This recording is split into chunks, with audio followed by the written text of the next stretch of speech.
làm gì đấy? Anh đi đâu về đấy? Hôm nay anh đi vặt cam anh ạ. Anh vừa rồi anh thấy trời có mưa xuất hiện mấy hạt mưa, anh cứ sợ là mưa to không anh bị ướt nữa. Không sao đâu, lúc đấy anh cũng đang bán ở chợ anh mà. Nó là cam à? Vâng. Này anh hái cam á?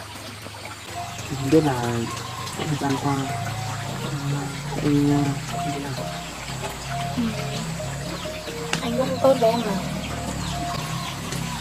Anh cứ quãng thời gian qua thì anh phải thân nhất thì anh cũng có nhiều việc phải. Từ vậy này.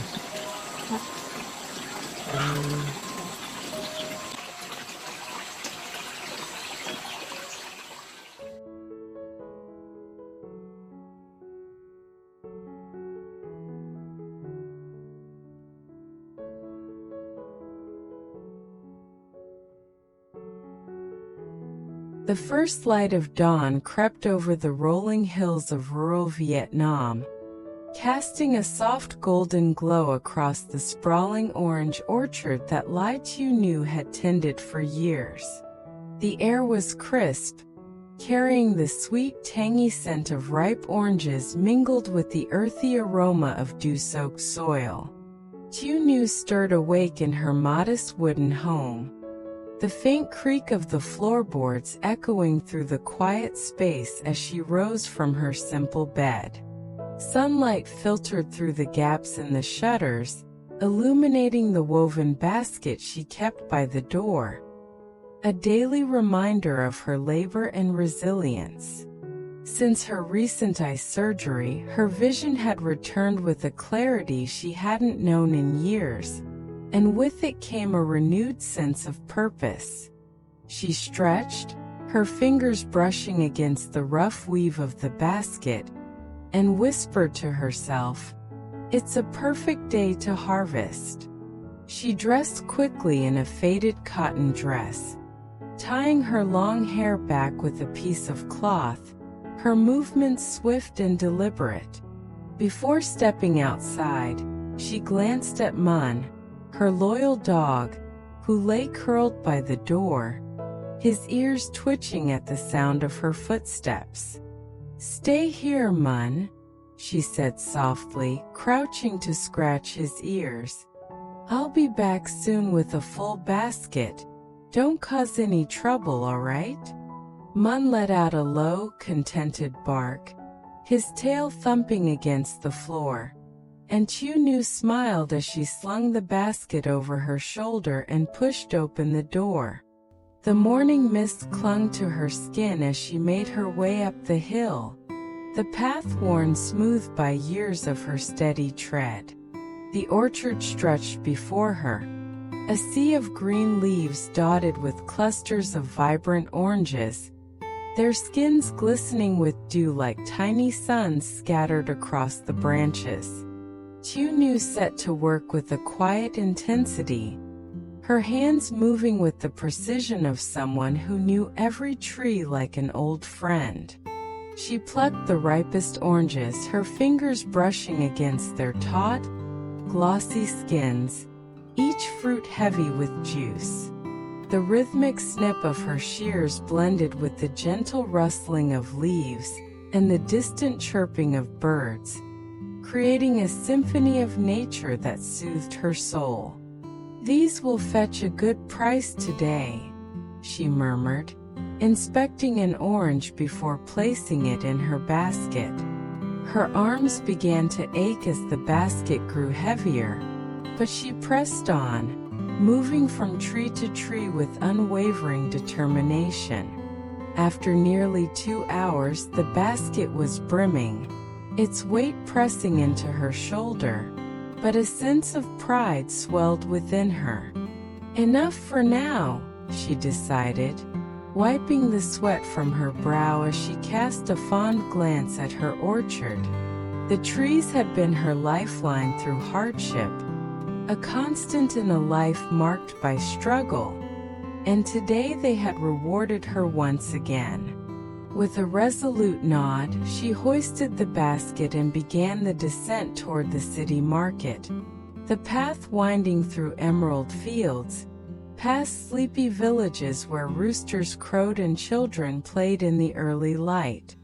Meanwhile, in the bustling heart of the city market, Tran Due, the kind man who had loved Tieu Nu through every challenge, navigated the crowded stalls with a quiet determination. His heart still raced from the previous night's triumph. After months of failed attempts, he had finally proposed to Tieu Nu, and she had accepted, her shy smile lighting up the darkness of his doubts. The memory of slipping the ring onto her finger lingered like a warm ember in his chest, fueling his resolve to make today a celebration of their new beginning.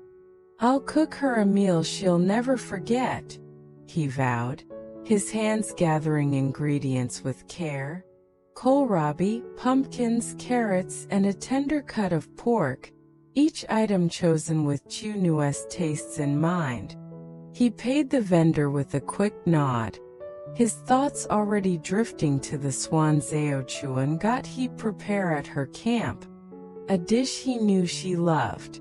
But as he tucked the groceries into his bag, a flicker of worry crossed his face. "Where's Tieu Nu?" he muttered, scanning the market sea of faces. Mun, who had followed him despite Tieu Nu's instructions to stay home, trotted at his heels, his tongue lolling out in the morning heat. Due crouched down, ruffling the dog's fur with a gentle hand. "Mun, where's your master? Where's Tieu Nu?" Mun barked softly, his eyes bright with loyalty, and Due chuckled. "You're all alone at home, huh? Are you feeling lonely, Mun? I bet she's up in that orchard again. It's getting late in the morning." He glanced at the sky, the sun climbing higher, its warmth beginning to seep through the market's canopy of tarps and umbrellas. "I'll head to her camp and start cooking," he decided, his voice firm with purpose. "She'll be back soon, and I want everything ready for her." Due's thoughts turned to Tieu Nu's unyielding spirit as he made his way out of the market, passing a street vendor whose voice rang out over the crowd. 20 rice paper sheets for 10,000 dong. Best price you'll find," the vendor called, but Due waved her off, his focus unwavering.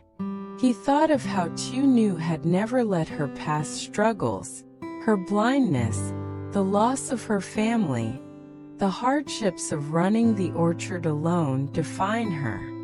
Now that her eyes are healed, she won't rest, he murmured, a soft smile tugging at his lips. She's so strong, so determined in her own quiet way. I'll always be there for her, protecting her, loving her through everything.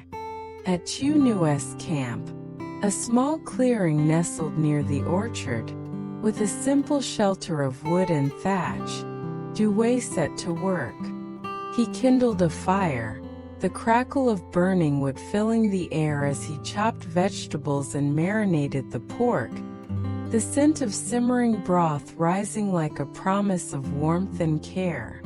He glanced at the small velvet box in his pocket, the ring inside a symbol of their shared future, and his heart swelled with quiet joy.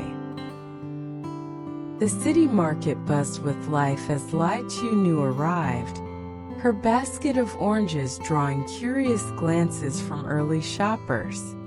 She found a spot near the entrance, a prime location where the morning crowd would pass, and began arranging her harvest with care. The oranges gleamed in the sunlight, their golden hues a stark contrast to the weathered wooden table she borrowed from a neighboring vendor.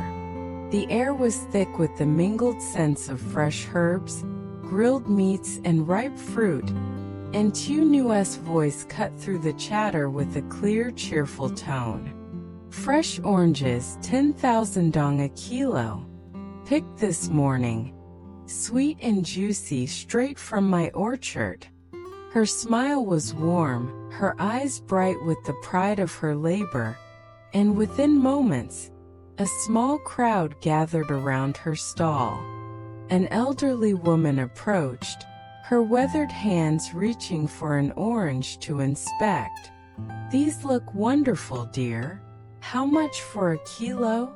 Tieu Nu handed her a few to feel, her tone bright with enthusiasm. "Just 10,000 dong, ma'am. They're the best I've harvested this season. Try one, you'll see." The woman turned the fruit over in her hands, her expression softening. "They're prettier than the ones I grow myself. I'll take a kilo." A young man balancing a bag of groceries stepped up next, his eyes lighting up at the sight of the oranges. "I'll take half a kilo, those look too good to pass up." Tieu Nu worked with swift precision, weighing the fruit on a small scale and handing out change, her hands steady despite the growing heat of the morning. "Here you go, sir, thank you. And here's yours, ma'am, enjoy." The elderly woman lingered, chatting with a friend as she packed her purchase into a woven bag. "These are so sweet, better than mine," she said, chuckling. "I won't be back until 11, but I'll tell everyone in my village about this girl's stall." Another customer, a middle-aged woman with a basket of vegetables, joined the conversation. "These are gorgeous. Where do you get them, child?" Tieu Nu smiled proudly, brushing a strand of hair from her face. "From my orchard up on the hill, ma'am. I've been tending it for years. It's my pride and joy." The woman nodded, selecting a kilo for herself. "You've got a real talent, dear. Are you one of Lac Long Quan's descendants? You've got that hard-working spirit. Half to the sea with your father, half to the mountains with your mother." Tieu Nu laughed softly, her cheeks flushing with warmth. "Maybe so, I do love my hill life. It's where I feel most at home." Within an hour, her basket was nearly empty, the last oranges snatched up by a young mother who exclaimed, "These will be perfect for my kids. I'll take the rest." Tieu Nu counted her earnings, a modest stack of bills and coins, and tucked them into a small pouch at her waist, her heart light with the day's success. But as she prepared to leave, her gaze drifted to the sky, and her smile faltered. Dark, heavy clouds were rolling in from the west, their edges tinged with the ominous gray of an approaching storm. "I hope it holds off until I'm back at the camp," she murmured, adjusting her hat to shield her eyes from the glare of the sun, which still shone through gaps in the clouds. The first few drops of rain began to fall, cool against her skin, and she pulled her shawl tighter around her shoulders, her steps quickening as she headed for the path home. The market's noise faded behind her, replaced by the rustle of leaves and the distant rumble of thunder as the storm drew closer. Back at the camp, Tran Duway stood outside the small shelter, his eyes fixed on the horizon as the clouds grew darker and more menacing. The wind picked up, whipping through the nearby orange trees and sending leaves skittering across the ground. A few scattered raindrops splattered against the earth, and Dewey's heart tightened with worry. "Tieu Nu is still out there," he said, his voice low and tense. He turned to Mun, who sat loyally by his side, his fur ruffling in the breeze. "I hope she's safe, Mun. Those clouds don't look good. I pray it doesn't turn into a downpour." Inside the shelter, the meal was nearly ready. The swan Ly Tieu Nu got simmering in a pan over the fire, its tangy aroma mingling with the comforting scent of steamed rice and bone broth. Dewey stirred the pot absently, his mind racing with concern. "I love cooking for her," he murmured, a faint smile breaking through his worry. "The best moments are when she says my food is delicious, when I see her eating with that big happy smile. But I won't be at ease until she's back here safe and dry." He stepped back outside, shielding his eyes against the wind as he scanned the path leading to the camp. "She'll be here soon," he told himself, though the growing storm gnawed at his peace. The rain intensified, a steady patter now, and Dewey's thoughts turned to the past. How Tieu Nu had faced so much hardship alone, from her blindness to the struggles of maintaining her orchard after her family had drifted apart. "She's so strong," he whispered, his voice filled with admiration. "But I'll make sure she never has to face anything alone again." Back at the market, the elderly woman continued her rounds, her voice carrying over the din of the crowd. "I'll be back by 11, those oranges were a steal." Tieu Nu, now well on her way back, pressed forward, the rain soaking through her shawl as she neared the camp. "It's getting so hot and humid," she muttered, the sticky air clinging to her skin. "I'll change out of this skirt when I get back. It's too much in this weather." The thought of Dewey's warm shelter and a hot meal spurred her on, even as thunder rolled closer, the storm threatening to unleash its full force. Ly Tieu Nu reached the camp just as the rain turned into a steady downpour, her clothes damp and clinging to her skin, her basket swinging lightly at her side. She ducked into the shelter, the warm glow of the fire and the rich aroma of Dewey's cooking enveloping her like a comforting embrace. "I'm back on," she called, brushing the rain from her hair and shaking the droplets from her arms. Tran Dewey turned from the stove, his face breaking into a relieved smile as he set down the ladle he'd been holding. "Tieu Nu, I saw the rain start. I was so worried you'd get drenched out there." She laughed, her voice light despite the damp chill, as she set her basket down near the door. "It wasn't too bad. I was already leaving the market when it began. I sold every last orange though. The basket's completely empty." Dewey's eyes shone with pride as he stepped closer, his hands reaching out to help her with her shawl. "You're incredible, Tieu Nu. You work so hard, I'm so proud of you.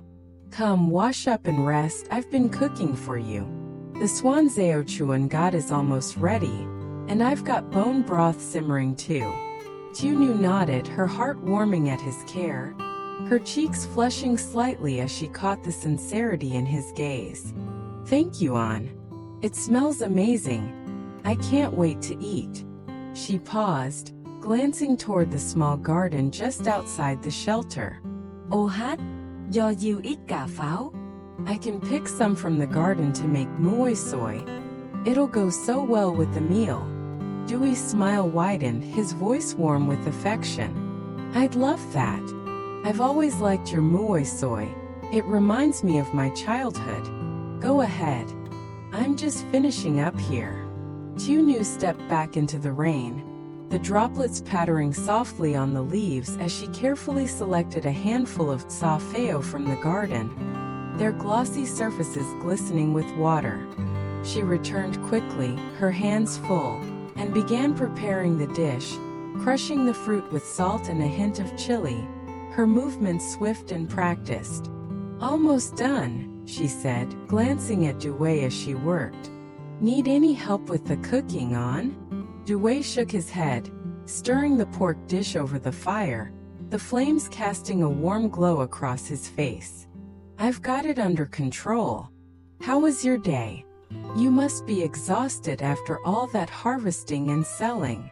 Tieu Nu shrugged, a soft smile playing on her lips as she finished the muoi soy. It was good. I feel stronger every day since the surgery. Selling at the market felt like a small victory. Everyone loved the oranges. They said they were the sweetest they'd tasted this season. Due nodded, his admiration for her deepening with every word. You're a force of nature, Tieu Nu. I've always known that, but seeing you like this back to your full strength, it makes me so happy. She blushed, her hands pausing as she met his gaze. Thank you, An. I couldn't have come this far without you. You've been there through everything. As they worked side by side, Dewey's gaze drifted to the cramped space around them. The small shelter barely large enough for the two of them in their cooking setup. This spot would be so much better with a proper table and chairs, he mused aloud, his tone thoughtful. Tieu Nu looked up, her eyes lighting up with interest. I've been thinking the same thing. I wanted to ask Uncle Tien to make some. He's the best carpenter around, but I've been too busy with the orchard. Dewey's face brightened with an idea, his voice eager. I know Uncle Tien. He built that chicken coop for us last year. Let me call him. He stepped outside, shielding his phone from the rain as he dialed the carpenter's number. Uncle Tien, it's Due. Do you have a small table and chair set available? Something simple, maybe bamboo or wood. Uncle Tien's voice came through, steady and warm despite the crackle of the line. I've got a bamboo set ready, Due. A table and 2 chairs, perfect for a small space. I can have it delivered in an hour. Due thanked him, his excitement bubbling over as he returned to the shelter. Tieu Nu, he's sending a set soon, bamboo no less. It'll be perfect for us. An hour later, as the rain softened into a gentle drizzle, a young shipper arrived on a motorbike, a neatly wrapped package strapped to the back. Delivery from Uncle Tien, he announced, unloading the bamboo table and chairs with care. Due greeted him with a wide grin, wiping his hands on a cloth as he stepped outside. Perfect timing, thank you.